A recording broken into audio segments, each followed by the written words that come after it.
Good morning, everyone. I woke up super early today. I had a doctor's appointment at 7. I had to be there at 7:45 a.m. So it was an early morning for me today. I'm not a morning person at all. Then I came home from that and I worked out, did some yoga, and I had a 10 o'clock webinar from 10 to 11. The webinar just went over a new CRM, a new quoting tool, I guess you can call it, a new lead program that one of my uplines just rolled out. I probably won't be using it. It just seems like not that innovative and it wouldn't save me much time. They claim that agents that use this tool like triple their first year commission. I don't think so, because they were using all the same products that I used already, so it's kind of a waste of time, honestly. Then, unfortunately, I was behind already because that ran about 20 minutes late. That webinar ran 20 minutes late, and then my doctor's appointment this morning lasted about 45 minutes longer than I thought it was going to be and that I had planned for. So I decided to actually just skip my Wednesday lunch networking group. I feel really bad because I'm also having to miss it next week as well, but sacrifices had to be made, and I had to choose my priorities. Alright, vlog, it is about 2:45. I just got off a FaceTime call with a guy who is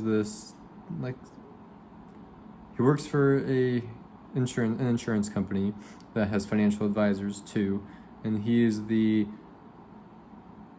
trainer, or the guy that gives advice to financial advisors at this particular insurance company. And that was kind of interesting. I asked him about their term product with living benefits that I've heard a lot about recently, and I want to get appointed for myself. And we also just talked about, we kind of nerded out about insurance, about IULs, index universal life insurance policies, how they're amazing, especially for young people. And we just kind of talked about the struggles of being an insurance broker and being a financial advisor. So that was kind of cool to hear his perspective and his advice on what he tells newbies on the financial advising side.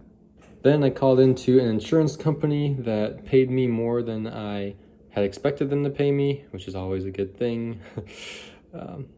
Sometimes isn't actually, because you can have a chargeback, because if they overpaid you, then they want their money back, obviously. But it turns out I was mistaken, and I actually earned 10% more on hospital plans and certain critical illness plans with my go-to supplemental carrier. So that is amazing. That's fantastic news, and I was really happy. All right, it's about 5 o'clock. I just spent entirely too much time trying to sort out and plan the logistics as to how I'm going to be mailing Clever RX cards to 220 different pharmacies.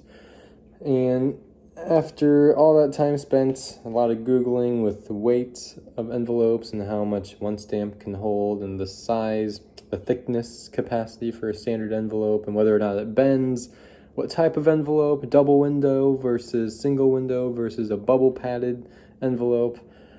I still don't really know what I'm going to be doing in terms of mail, how I'm going to be mailing these to all these pharmacies.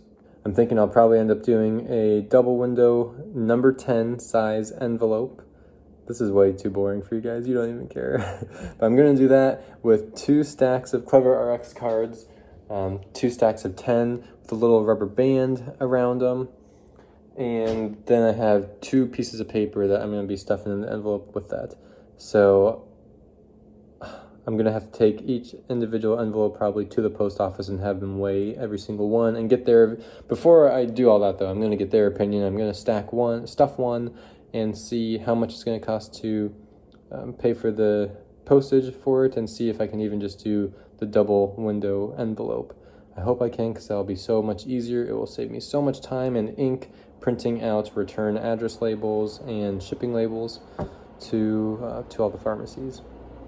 But now I'm going to sit down and put my head down and my ears up and watch the re-edit of the most recent Project 402 interview. It took my editor way longer than I wanted to, quite frankly, for this interview, for him to get it back to me, especially the re-edit part. So I'm just now finally able to sit down and watch that, and I'll probably just fix the errors. I'm sure there'll be some more issues. I don't think he'll have got it 100% perfect, unfortunately. I always have to fix a couple things. So I'll be watching that for the next hour or so and taking notes and creating timestamps and sectioning out parts, or noting parts that I want to section out for 402 clips from that long interview. Looked like I just cried, but I just sneezed really loud and really hard. That's what she said.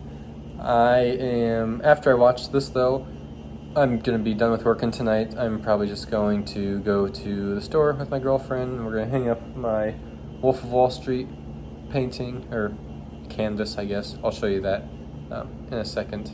Actually, I'll show you that here. I love it.